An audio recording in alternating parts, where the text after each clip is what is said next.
Hey guys and gals, we are shimming our diffs and our Latrax pre-runner today. Let's go over some of the parts we're going to use today.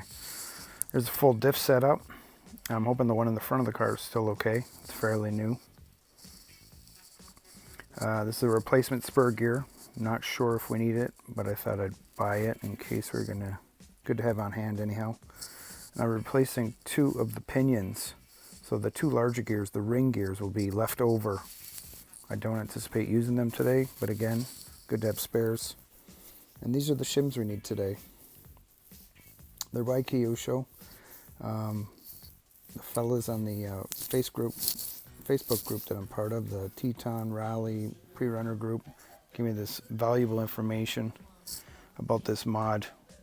These guys can answer every question you could possibly have about these cars. It's an awesome group to be part of, and I wouldn't know about this modification if it wasn't for them. So these are the shims. They're really hard to get. I live in Canada and they were on back order forever. Alright, so I thought I would showcase my fancy car stand here. A little soup broth.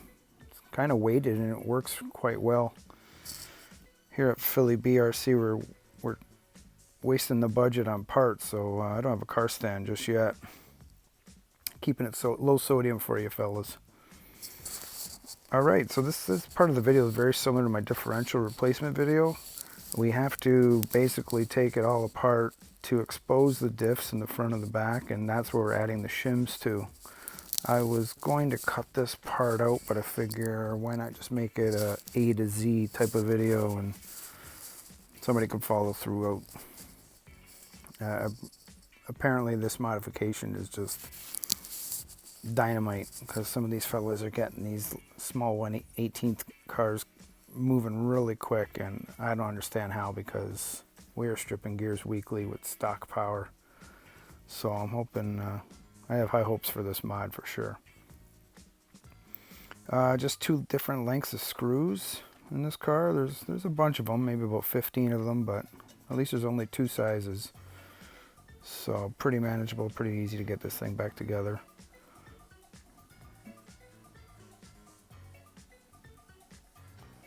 Yeah, we got the fast forward action going on here.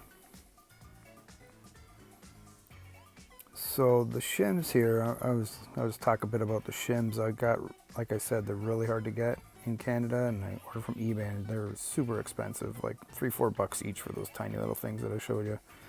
So I ended up shoulder tapping a guy at work, and he was friendly enough to make them for me. So I was super pumped and grateful for that. I literally had not met him before, and I just took a stab at it, and he was willing to make them for me.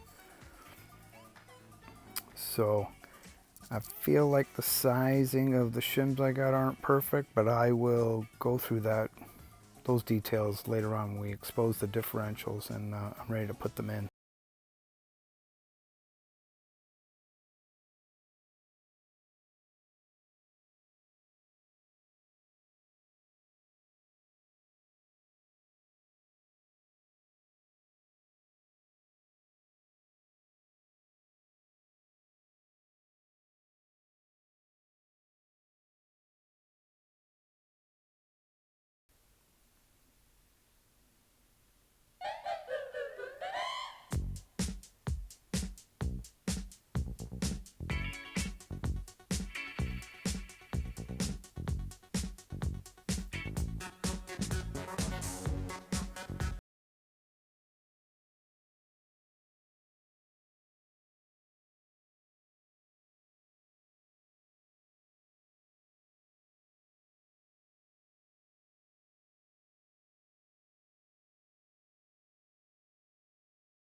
All right, it's a good time for me to chime back in. Take those bearings off the diffs. You're going to have to reuse them unless you buy new ones or choose to replace. And here I'm just having a look at the spur gear and the pinion on the motor. And they look good to me, so I'm just going to leave them be. But here's the new diff here. There's a long side, short side, and then there's the ring gear that has the planetary gears within. Those little gears will fall out if you hold it the wrong way. Not much to it though. Add the bearings. And this is, I'm just trying to show you here that we're trying to omit some of the play here. This is the problem for this, the stripping of the gears and so we're getting rid of that side-to-side play. So here's the shim. This would be the larger of the two, the 8x12. And I was saying earlier, I believe that my inner diameter is a little small because I definitely feel it's a better move, here I'll show you now, that they go on before the bearing. And it just won't quite seat, you could see there. So I think ideally that bearing should seat in first. No, sorry, that shim should seat before the bearing. The reason I say that is because putting it this way, the carrier for the bearing, the shoulder doesn't really grab onto the shim. And I don't really feel like it's going to stay put within there. Again, on this side, I'd rather the shim go on before the bearing also.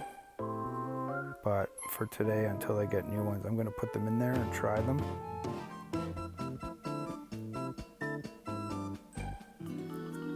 There's still a bit of meat there, so perhaps not quite perfect specs. Alright, so that looks good there. Now we're also going to add a smaller shim, the 4x6 by 0.2, and we're going to turf this gear here and replace it with a new one. Latrax calls that a pinion as well. Usually a pinion to me is on the motor, but it's a ring and pinion set. Right there.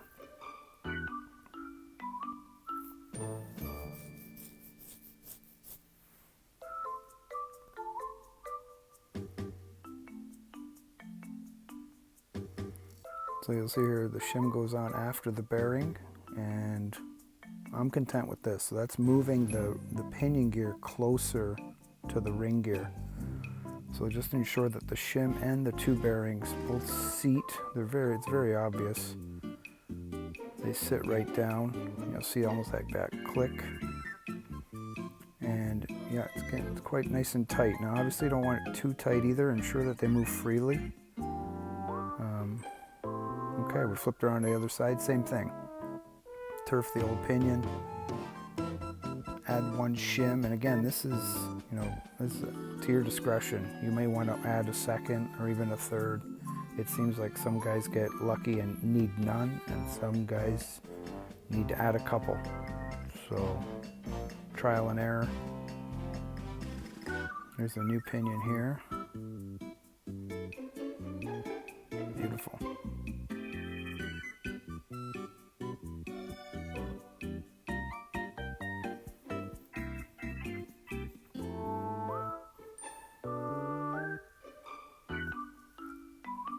Alright, here once again, here's the diff. There's a pin, there's a short side on the flat side of the ring. Apply existing bearings.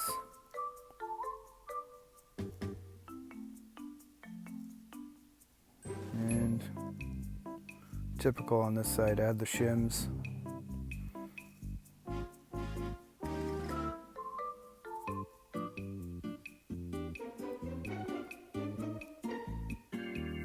Seat that down there.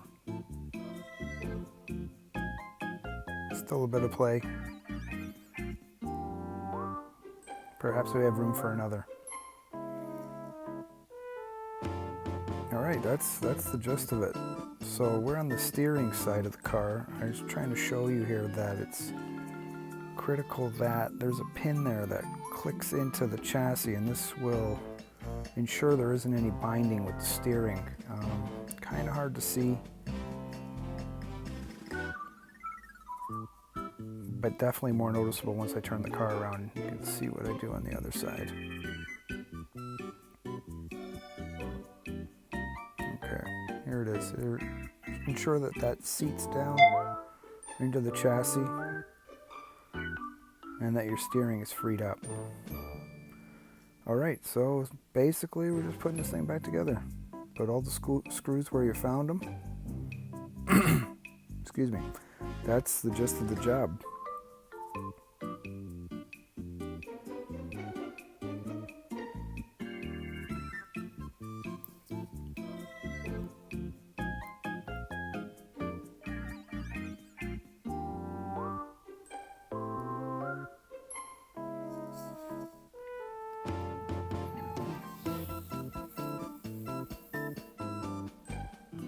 Almost put that on backwards. There you go.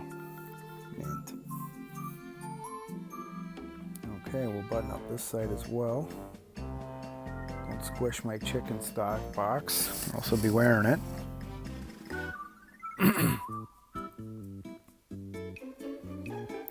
I have high hopes for this mod, guys. Hoping to make this car a little faster, but the amount of gears we're stripping currently, I'm losing faith. It's been a lot of fun. It's been a great learning curve with this learning procedure with this car, but excuse me, I'm at the hobby shop weekly with this thing.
All right, ensure that the diffs are moving freely.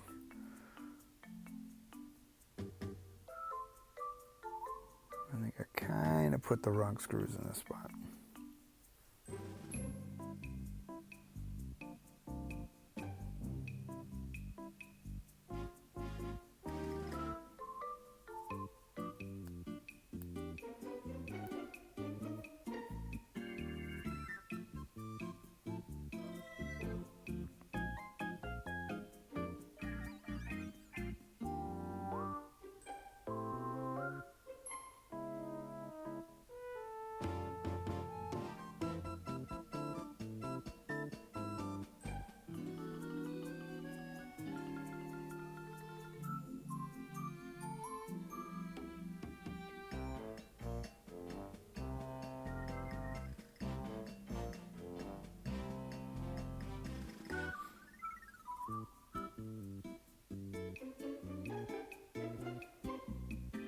Wrong screw. Guys, you put a short screw in and nothing bites, put the long one in. Easy as that. I'm not building a piano here, man.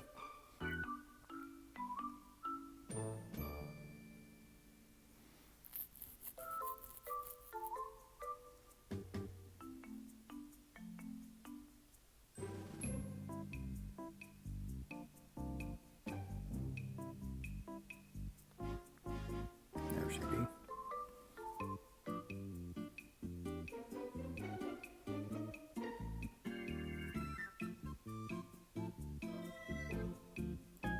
All right, button up the last one, and this is it. This is where I'm leaving you guys. I got other broken parts, so I can't actually drive it tonight.